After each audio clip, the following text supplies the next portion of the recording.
As you might have noticed, I really do love music. I love playing my guitar sometimes. I don't have a lot of time to do that because I'm still working and quite busy. But, as I think about my retirement in the future, I'm starting to think about my wellness plan and the kind of things that I like to do. So for you, the day has come maybe. Retirement is firmly in place and all is well, and you discover the reality of retirement. This lovely old house where you raise your family is just too much work. So you'd rather be out on a cruise or maybe exploring the Antarctica. That's what I want to do. Or maybe auditing an astronomy course. So what's one to do? And how do you get there? So then you come up with a plan to downsize. That will free up your time to allow you to do all these cool retirement things. So step one is just to call up the realtor and sell that house. It's easy, isn't it? Right? Well, it's not quite that easy. Not all realtors will help with downsizing or retirement sales. There's a lot more to it than just putting a house on the market. What you really need to do is get a good downsizing realtor who will not only help you sell or buy, but will help you with all the decisions and the resources to have a successful downsize. So what should you know? You have come to the right place, and I'm going to tell you about 4 downsizing things that you must consider. So stick around. Hi, I am Gary, and I live with my wife Rosemary in beautiful Victoria, BC, on the south end of Vancouver Island, about 40 kilometers or 25 miles off the west coast of Canada. We live in the best retirement place in Canada due to the climate, beauty, and quality of life as a retiree. So let's get started. Well, the number one thing to consider when downsizing is, when do you start downsizing? Many people think that they will wait until they retire and happily enjoy their home for a number of years, and then maybe someday when the stairs are looking a bit steep and their back is aching from cutting that massive backyard lawn, then they will get started on downsizing. However, people who are in early retirement are probably healthier and much more able to take on a downsizing task during their 60s than in the later 70s and 80s. It just gets worse, I think. It's much better to take on a downsizing of your home when you're able to, rather than be forced into the downsize when you're not physically able to do the work required. This can result in a lot of stress, and as well in being forced to make compromises due to the limited time to make the transition. You may find that you have to move soon due to health reasons. This may also prevent you from having the time to pick a good aging in place home that would have set you up for comfort and security for the remaining part of your life in retirement. I just wanted to mention another video I did recently on retirement planning steps that talked quite a bit in more detail about this. See the link above here. There's some really good ideas to check out in this video. Number 2, where will you live and what lifestyle do you want? I'm from a big family with 6 siblings. We are now all in our 60s and early 70s. And one of my brothers recently told me that he had no interest in traveling and just wanted to build a new small house close to his grandchildren to have a comfortable home. Another has already sold his home and purchased an older home halfway across the province in a new town and is doing a major renovation on their next home. They are near his wife's aging mom and one of their daughters and grandchild that is, and plan their retirement between there in the summer and residing in a home they have in Central America, where it is really nice in our winters. My wife, Rosemary, and I love living in Victoria. And as I say in almost every video, that's due to the climate and the things that we can do here. When we purchased our condo 10 years ago, we planned on later life and retirement and chose it on that basis. So even in my family, there is a huge diversity in their retirement and downsizing plans. You really should be thinking about how you plan to live and what kind of lifestyle you wish to enjoy. This next part is copied from my retirement planning video just mentioned previously. Here is my list of a wellness plan. And so what is a wellness plan? Well, this is really a plan that provides you all the things you need to do to stay well and happy during your retirement.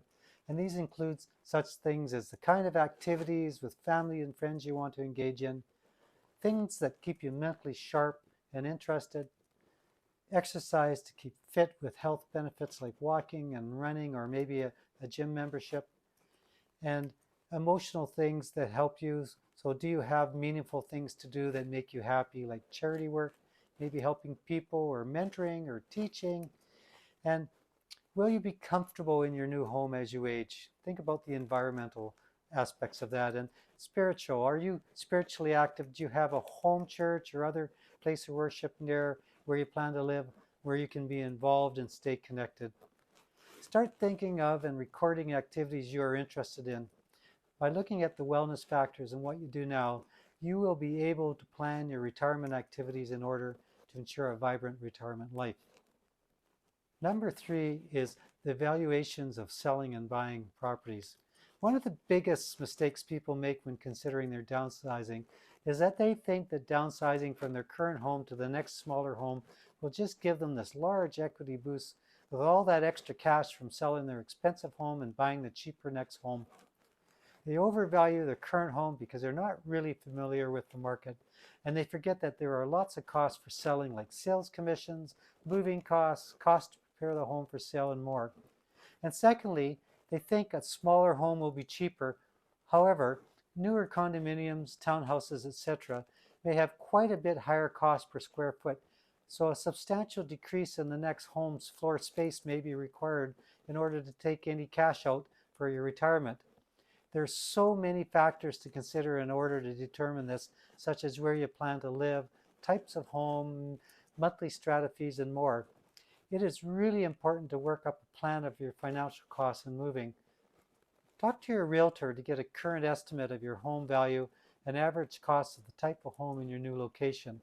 This will put you in a much better position to know what you can buy and where you might want to live during your retirement. Number 3 is aging place. Having downsized once, do you want to move again when you get very old and are having problems while living in your home? You might want to consider now whether you plan to eventually transition to a senior care home, or maybe you want to stay in your home with outside care coming to assist you when needed. Some people love the full care homes with housekeeping, meals made for you, and activity plannings. They enjoy the social aspects and have a good life. Aging in place means staying in your home and community as you grow older. When purchasing your retirement home, you want to make decisions to help you stay there as long as possible. For example, a no-stair home located close to stores or bus stops and medical services can make staying in your home a lot easier. Here are a few things that you can look at for when buying or add once you've purchased your retirement home.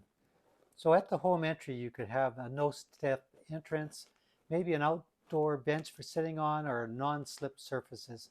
In the kitchen, large doors for easy access and touchless faucets can make life a lot more pleasant, and maybe have the microwave at counter height. And for the interior of your home, how about an open concept floor plan with no or few obstructions to run into or get in the way of that wheelchair if you end up having to need one? Maybe wider doorways and hallways for the wheelchairs, and lever handles on all the doors. And in the bathroom, how about a shower seat? Maybe a low threshold walk-in shower or bathtub, a higher toilet height or seat extender. So watch for a future video on a larger list of aging in place tips which I will provide. All realtors provide the same services and are pretty much the same, right? Well, no, not right. Actually, that's not right at all. Yes, all residential realtors can help you buy and sell a home. However, a realtor who specializes in downsizing will have all the planning resources and experience to make your downsizing an easier transition. So make sure to find the right realtor. So there you have it. There's 4 downsizing things that you must consider in your planning. I hope that you have enjoyed this video. If you have, then please help us out by subscribing to this channel below, which helps the YouTube algorithm to find and promote this and other videos for us. And share this video with a friend to get the word out. Also, you can click on the notification bell to get a notification of each of our future videos when they come out on our weekly releases on Wednesdays. Finally, please add a comment below with any questions you may have on this topic or any other thing real estate related. We really do appreciate all comments and will respond to all your comments. You may also like this video below. Thank you for watching, and I will see you next time.